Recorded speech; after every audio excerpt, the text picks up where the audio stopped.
بالله من الشيطان الرجيم. بسم الله الرحمن الرحيم. والفجر وليال عشر والشفع والوتر والليل إذا يسر هل في ذلك قسم لذي حجر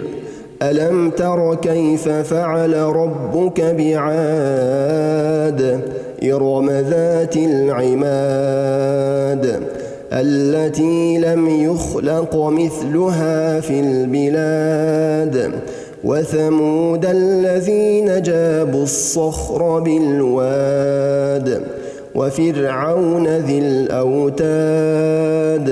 الذين طغوا في البلاد فأكثروا فيها الفساد فصب عليهم ربك سوط عذاب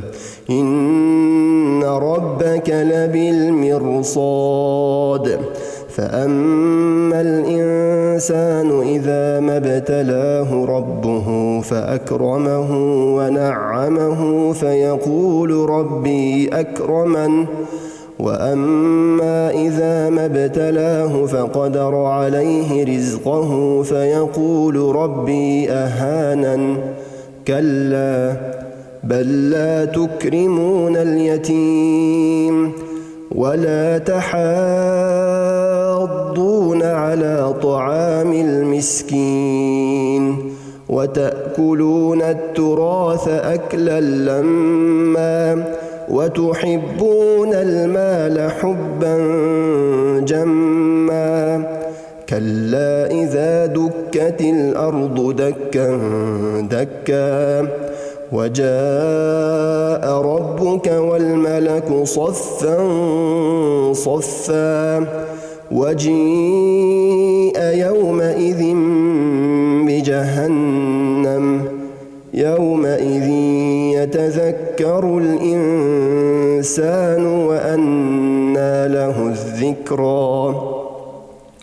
يقول يا ليتني قدمت لحياتي فيومئذ لا يعذب عذابه أحد ولا يوثق وثاقه أحد